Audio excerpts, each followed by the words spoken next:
मैं कुछ ऐसे लोगों को जानता हूं जो घर के बाहर कभी नहीं निकलते थे। जब से ये बोला गया कि घर से बाहर मत निकलो, उन्होंने निकलना शुरू कर दिया। कमाल है।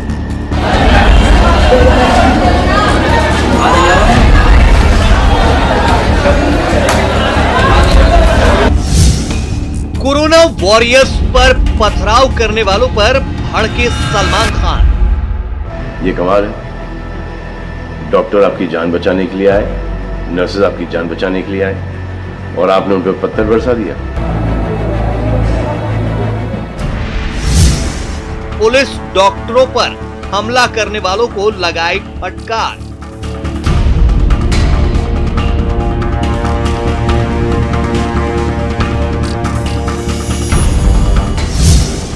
लॉकडाउन तोड़ने वालों को सलमान खान की नसीहत।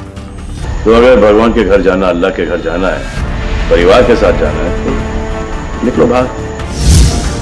डॉक्टर्स और पुलिस वालों की इज्जत करें। आपको क्या लगता है कि पुलिस वाले, डॉक्टर्स, नर्सेस जो बैंक में काम कर रहे हैं, उनको कोरोना वायरस नहीं होगा? उनके परिवार को नहीं होगा? लेकिन उनको देखो, फिर भी वो 18-18 घंटे काम कर रहे हैं। सलमान की सुनो, डॉक्टरों पर रहम करो। जो कोरोना से डिटेक्ट हो रहा है, वाह, वो हॉस्पिटल से भाग रहा है। भाग के जाओगे कहां? किस ओर भाग रहे हो? जिंदगी की ओर भाग रहे हो या मौत की ओर भाग रहे हो? सलमान ने कहा, कुछ जोकरों की वजह से ये बीमारी इतनी फैली, लेकिन चंद जोकरों की वजह से ये बीमारी फैली जा रही है।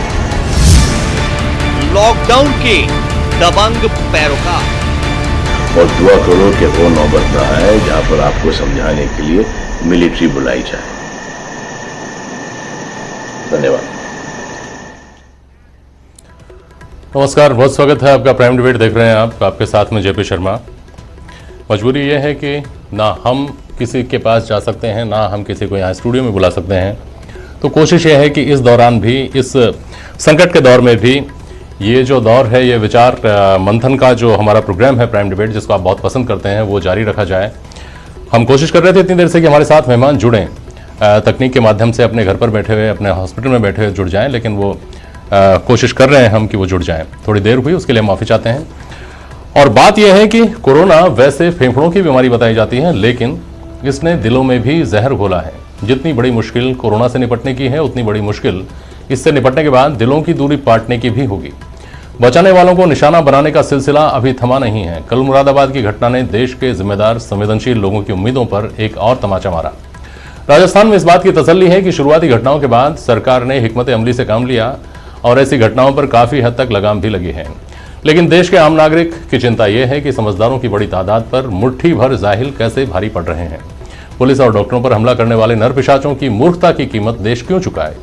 वो आदमी क्यों चुकाए जो काम धंधा छोड़कर घर बैठा है? वो स्वाभिमानी मजदूर जो मजबूरी में खैरात की खाना मंजूर कर रहा है, लेकिन खुद के साथ देश के लिए घरों में कैद है, वो क्यों किसी की मूर्खता की कीमत चुकाए?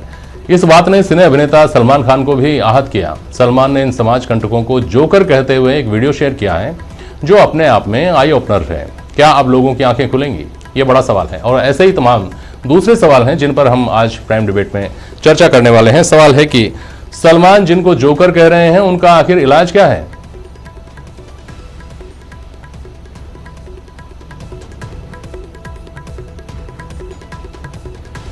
समाज के जोकरों की पैरवी हो या निंदा?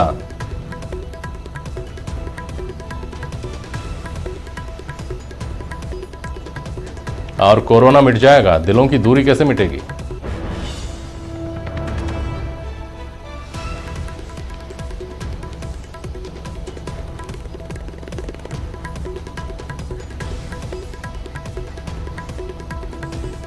और फिलहाल हमारे साथ हबीबुर रहमान नियाजी साहब जुड़ रहे हैं। सज्जादा नशीन हैं आप दरगाह मीर जी के बाग के, और पूर्व अध्यक्ष भी हैं राजस्थान उर्दू अकादमी के। नियाजी साहब, मैं आपका खैर मकदम करता हूं। और आपने सुनी होगी अभी बात, सलमान खान ने जो कुछ कहा, कितना इत्तेफाक रखते हैं इस बात से?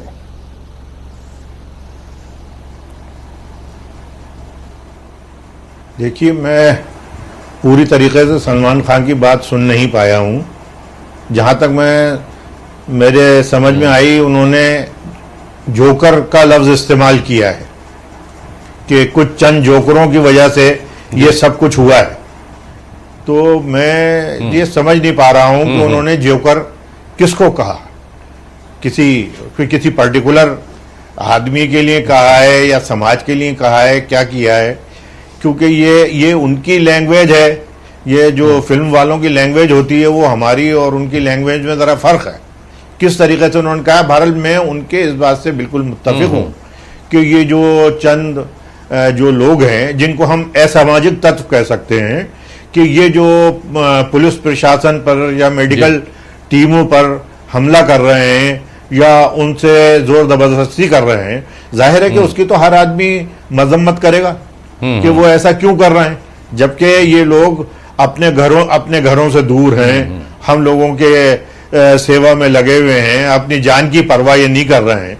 तो हमारा भी ये फर्ज है कि हम इन लोगों के साथ रहते हुए इनका पूरी तरीके से साथ दें और इनके कोई ऐसा सलूक नहीं करें, कोई ऐसी इनसे बदतमीजी से पेश नहीं आए जो उनको परेशानी का सामना करना पड़े। देखिए नियाजी साहब, एक जिम्मेदार चैनल के नाते और एक जिम्मेदार पत्रकार के नाते मैं जो बात कर रहा हूं उसको गंभीरता से सुनिएगा। सलमान खान ने जोकर कहा उन लोगों को जो डॉक्टर्स के ऊपर, पुलिस के ऊपर हमला कर रहे हैं, पत्थर मार रहे हैं, ईंटें मार रहे हैं। और मैं आपसे जो मैंने जिम्मेदारी वाली बात कही ना, उसको लेकर एक सवाल ये करता हूं कि हम बार बार ये कह देते हैं कि चंद लोगों की वजह से ऐसा हो रहा है, चंद लोग जो ऐसा कर रहे हैं। क्या ऐसा संभव है? क्या कहीं कोई ऐसा उदाहरण दुनिया में मिलता है? क्या हमारे देश के इतिहास में मिलता है कि चंद लोग जो हैं वो पूरी आबादी के ऊपर भारी पड़ जाएं?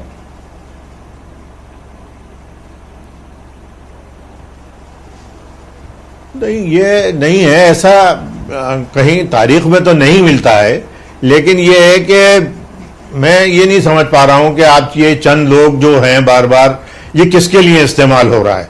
भाई चंद लोगों से अगर मुराद किसी जमात से है तो वो बात एक अलग है, लेकिन ये मैं तो सबके लिए ये मैसेज दे रहा हूं कि जो भी ये कर रहा है वो बहुत गलत कर रहा है और उसके खिलाफ सख्ती से कार्रवाई करनी चाहिए। कोई भी हो, वो किसी भी समाज का हो, कुछ हो, अगर वो जो गवर्नमेंट ने एडवाइजरी जारी की है अगर उसकी खिलाफ वर्जी करता है तो उससे सख्ती से निपटना चाहिए। क्योंकि देखिए, अगर हमने सख्ती नहीं की, चाहे लोग सख्ती की आलोचना करें, अगर हमने सख्ती नहीं की तो ये महामारी जो है किसी सूरत से काबू में नहीं आएगी।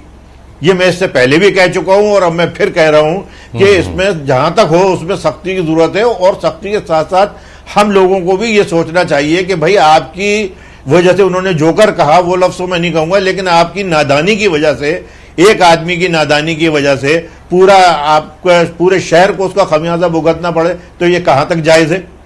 मैं अपने जयपुर की बात आपसे कहता हूं कि जो यहाँ का इलाका रामगंज का है, जो हॉट स्पॉट बना हुआ है पूरे जयपुर में, उसमें 90% से ऊपर रामगंज के इलाके में है। अब रामगंज के इलाके में एक आदमी की नादानी ने ये सब कुछ किया है। वो एक मुबारक नाम का आदमी यहां आया ओमान से और वो फिरता फिरा, उसकी इस बेवकूफ़ी से पूरे समाज को, पूरे शहर को, सारे जयपुर शहर वासियों को आज ये लॉकडाउन और इसका सबका वो करना पड़ रहा है। फिर भी वो लोग नहीं समझ रहे हैं। मैं बार बार उनसे ये कहता हूं कि भाई जो हुआ वो तो नादानी उसने कर दी, लेकिन अब आप लोग नादानी मत कीजिए और आप लोग अपने को घरों में रखिए और ज़्यादा से ज़्यादा अपनी स्क्रीनिंग कराइए ताकि ये मालूम हो सके कि कहाँ ये वायरस ज़्यादा फैला हुआ है। वैसे अल्लाह का शुक्र है कि जयपुर में सिवाय ये 15-20 हज़ार का एक पॉकेट है जहां पर ये वायरस फैला हुआ है सबसे ज्यादा। तो अगर वहां पर गवर्नमेंट सही तरीके से पॉकेट में वायरस फैलने के कारण जो है वो बहुत अपरेंट है, वो साफ है। वो जो रेजिस्टेंस लोगों ने वहां पर दिखाया, पुलिस को लेकर, सिस्टम को लेकर के, उपचार के तरीके को लेकर के जो रेजिस्टेंस दिखाया, उसकी वजह से वहां ये फैला है। आपने जो कहा, मैं उसके ऊपर एक बार डॉक्टर दिनेश पारीक को जोड़ लूं, हमारे साथ जुड़ गए दिनेश पारीक। सरकारों की व्यवस्था समझ में आती है, समाज की व्यवस्था को समझना बहुत मुश्किल है। हम केवल अभी भी अगर हम गोलमोल बातें करें तो कैसे काम चलेगा? चिंता, जैसा मैंने शुरू में कहा कि कोरोना से निपटने के साथ साथ इस बात की भी चिंता करनी पड़ेगी कि इस देश के 130 करोड़ लोग एक साथ एक दूसरे के कंधे से कंधा मिलाकर हमेशा चलते रहें, ये दिलों में दूरियां ना आए कहीं, बहुत मुश्किल हो जाएगा। एक डॉक्टर के तौर पर आप कहाँ पाते हैं ये जो कोरोना के खिलाफ जो युद्ध चल रहा है उसको जब आप ये देखते हैं कि बचाने वालों को भी बचाना पड़ रहा है।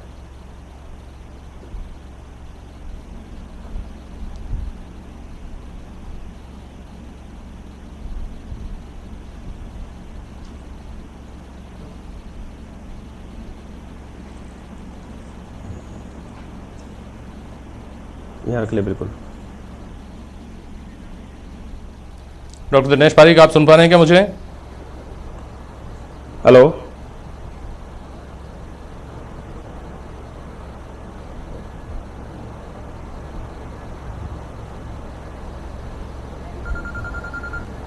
दिनेश पारीक तक नहीं पहुंच रही हमारी आवाज़। मौलाना साहब, नियाजी साहब, आपके पास वापस आ रहा हूं। और नियाजी साहब देखिए, बहुत खुलकर बात करने का वक्त है जी। जब लिंचिंग की घटनाएं होती थी और मैं उन घटनाओं को बहस में लेकर आता था तो मैं उनकी उतनी ही कड़ी निंदा करता था जितनी कड़ी निंदा की जा सकती है, ज़्यादा से ज़्यादा। मुझे इस बात पर हैरानी होती है कि आज जब मुस्लिम समाज के इन चंद लोगों के ऊपर सवाल, इन चंद लोगों की वजह से पूरे मुस्लिम समाज के ऊपर सवाल उठ रहे हैं और एक बहुत, मतलब यूँ समझ लीजिए कि हम बहुत एक खतरनाक स्थिति की तरफ आगे बढ़ रहे हैं, तो समाज इस बात की हिम्मत क्यों नहीं जगा पाता है अपने आप में कि उनको बेपरवाह, लापरवाह, नासमझ कह करके नहीं रह जाए। उनको आप खुद चिन्हित कर सकें, आप उनका सामाजिक बहिष्कार कर सकें, आप ये कह सकें कि हाँ, ये बेपरवाह, लापरवाह, नासमझ, मूर्ख नहीं है, ये मुजरिम है, ये समाज के मुजरिम है, देश के मुजरिम है। अगर आप ये कहने की हिम्मत जुटाएंगे तो किसी दूसरे की हिम्मत नहीं होगी कि वो पूरी कम्युनिटी के ऊपर सवाल उठा सके। क्या मैं गलत कर रहा हूं नियाजी साहब? क्या मेरा ये दर्द, मेरी ये सोच जो है, ये गलत है?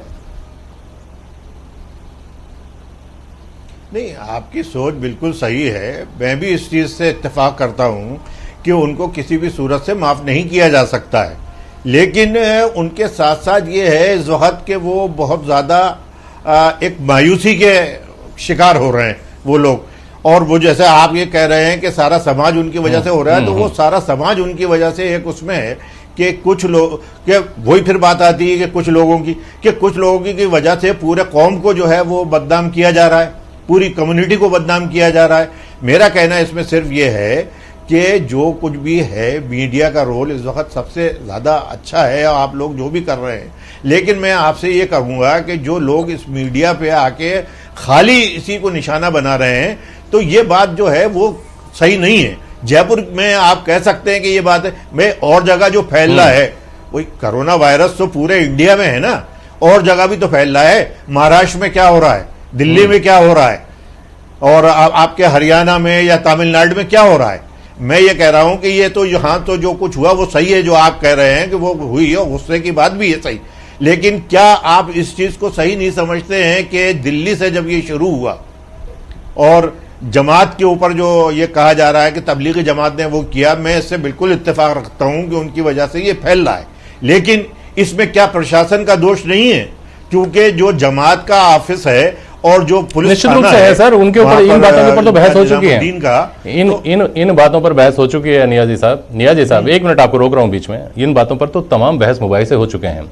आपने गौर किया होगा, मैंने शुरू में ही कहा कि राजस्थान के हालात बहुत बेहतर हैं। राजस्थान के हालात इस बात से, इस नजरिए से बहुत बेहतर हैं कि यहाँ लोगों के दिलों के बीच में उतनी दूरियां नहीं हैं। मैं इस बहस में इस बात को लेकर भी इसलिए आया हूं कि हमारी बड़ी चिंता ये होना चाहिए, इससे कोरोना से तो हमारे साइंटिस्ट, हमारे वैज्ञानिक, हमारे डॉक्टर्स ये निपट लेंगे, इसका तो रास्ता निकाल लेंगे। जो दिलों में दूरियां आ रही हैं उसकी चिंता हम लोगों को करनी चाहिए। उसके लिए ये वक्त जो है, यही वक्त है। इसके बाद कब ऐसा होगा, जब बहुत ज़्यादा दूरी आ जाएंगी तो क्या हो पाएगा। और उस लिहाज से मैं ये कहता हूँ कि जब भी सवाल उठाया जाता है उन चंद लोगों की तरफ से, उन चंद लोगों के ऊपर, तो उनकी मजम्मत करने वालों से ज़्यादा उनकी पैरवी करने वाले आ जाते हैं। पहले वीडियो मांगा जाएगा कि क्या इतनी जगह जगह वीडियो लगे हैं, कोई वीडियो है आपके पास? वीडियो आ गया तो फिर कहा जाएगा तो फैब्रिकेटेड भी हो सकता है। और अगर वो वीडियो साबित भी हो गया कि ये वीडियो है तो फिर ये याद दिला दिया जाता है कि सिर्फ इन्होंने ही थोड़ी किया है, आपने भी तो ऐसा किया था, उन्होंने भी तो वैसा किया था। तो ये इस तरह से तो ये बातें अच्छी दिशा में, सही दिशा में नहीं जा रही हैं। इसका जो मुझे रास्ता समझ में आता है, आप अपनी बात बस बोलिएगा, समय बहुत कम बचा है। मुझे जो समझ में आता है कि जैसे घर का बड़ा अपने बेटे को डांटता है तो पड़ोसी की हिम्मत नहीं होती कि उस पड़ोसी को जरूरत नहीं पड़ती कि वो उसको डांटे, क्योंकि उसके घर का विभाग उसको संभाल रहा है। उसी तरह से कम्युनिटीज़ के जो जिम्मेदार आदमी, अगर हिंदू गलती कर रहा है तो हिंदू समाज के जो गणमान्य लोग हैं या हिंदू पूरा समाज उसकी अगर निंदा करता है तो किसी उस दूसरे की हिम्मत नहीं होगी, जरूरत नहीं पड़ेगी उंगली उठाने की। यही चीज़ मुस्लिम समाज के ऊपर लागू होती है। नहीं, बिल्कुल आपका कहना सही है। बिल्कुल जितनी भी मजम्मत की जाए सही है, और खुल के बोलने का टाइम है। इस वक्त लीपापोती करने का टाइम नहीं है। लेकिन मैं ये कहता हूं कि इसके साथ साथ उनको भी समझाया जाए, और ज्यादा से ज्यादा उनके दिलों में आप अपना वो करने की कोशिश कीजिए कि भाई हम तुम्हारे मुखालिफ नहीं है। हमारे जयपुर की तो गंगा विश्वास जगाने की कोशिश करें। ठीक है, बात समझ में आती है, सही बात है। दिनेश पारीक जुड़ गए अगर हमारे साथ, तो बोलिए दिनेश जी, आप सुन रहे हैं मेरी आवाज? जी नमस्कार, मुझे आपकी आवाज आ रही है। दिनेश जी, आपको मेरी आवाज आ रही है? बहुत देरी से हमारा संपर्क हो पाया। 1 मिनट बचा है, आप अपनी बात बोलिएगा। 1 मिनट बचा है। जो हालात हैं उनके ऊपर एक डॉक्टर के नजरिए से आपके मन में क्या आ रहा है? 1 मिनट का टाइम है, बोलिए। जी, मैं ये सबसे पहले एक बात ये कहना चाह रहा हूँ कि एक जो छोटा बच्चा होता है वह अपनी माँ का दूध पीता है और दूसरे पांव से अपनी माँ के दूसरे स्तन पर वो लात मारता है, लेकिन उसका बुरा नहीं माना जा सकता क्योंकि वो बच्चा इनोसेंट है, उसको पता नहीं है। लेकिन अभी इस वक्त का ये जो सूरत हाल है, ये लोग जो डॉक्टर्स पर जानबूझकर हमला कर रहे हैं, और ऐसे लोग मैं कहता हूं जानवर से भी बदतर हैं। और मुझे हाथ जोड़कर ये निवेदन करने की जरूरत पड़ रही है कि ऐसे जानवरों के लिए आप हमारी सेवाएं मत दीजिए। जेपी जी, हमारी उम्र पेशाब, खून, मल, थूक देखने को बीत गई। हमें उतनी घिन हमें कभी नहीं आई जितनी घिन तब आई जब डॉक्टर्स पर हमने इनको थूकते हुए देखा, इन पर पत्थर फेंकते हुए देखा। मुझे सिर्फ इतना सा कहना है कि आप ताज्जुब करेंगे कि ईरान ने घोषणा की है कि कोरोना मृत जो डॉक्टर्स हैं उनको वहां शहीद का दर्जा दिया जाएगा। आज इंसान की मदद करने वाले मंदिर, मस्जिद, ईश्वर, अल्लाह नहीं बल्कि विज्ञान और डॉक्टर्स हैं। एक डॉक्टर की मौत का तात्पर्य क्या है? बिल्कुल सही कहा दिनेश पारीक। 27 साल में एक डॉक्टर दोबारा तैयार होता है। आप 27 साल तक एक डॉक्टर के बनने की जो तपस्या है, जो प्रक्रिया है, आप उसका अंदाजा नहीं लगा सकते। और ये जो जाहिल लोग हैं जिन्होंने ऐसी करतूतें करी हैं डॉक्टर्स पर, अरे भाई गधे की आंख में घी डालो, गधा बोलेगा मेरी आंख फोड़ दी। सारे डॉक्टर्स, जितने भी पैरामेडिकल स्टाफ्स हैं, जो पुलिस है, जो हमारे स्वास्थ्य कर्मी हैं, आज देश के प्रत्येक व्यक्ति को बचाने के लिए अपना जी जान लगा रखा है। और इनके किसी प्रकार के ये चाहे जो भी लोग हैं, इन्होंने किस किस प्रकार से पुलिस पर, डॉक्टर्स पर हमले किए हैं, हॉस्पिटल्स में हमले किए हैं। पुलिस की टीम अगर कुछ मोहल्लों में जाती है तो वहां पर उन पर पथराव किया जाता है। इससे बेशर्म और बेहूदगी से बेहूदगी बात नहीं हो सकती है। एक चिकित्सक के नाते मेरा खून खौलता है दिनेश पारीक जी। आए दिन जब हमें देखते हैं। जी बिल्कुल स्वाभाविक है, स्वाभाविक है। लेकिन एक बेहतर बात यह है कि सलमान खान जैसे लोग भी हैं जो सवाल उठाने की हिम्मत रखते हैं, नियाजी साहब जैसे लोग हैं जो इस बात से इत्तेफाक रखते हैं कि एक तरफा बात नहीं की जा सकती और की जाती रहेगी तो फिर दो तरफ बनेंगी और वो आपस में लड़ते ही रहेंगी। इस विषय पर गंभीर और निष्पक्ष बातचीत हम आने वाले जो हमारे प्राइम डिबेट हैं उसमें भी करेंगे। आज के लिए आप दोनों मेहमानों का बहुत बहुत शुक्रिया। आज के लिए बस इतना ही। नमस्कार।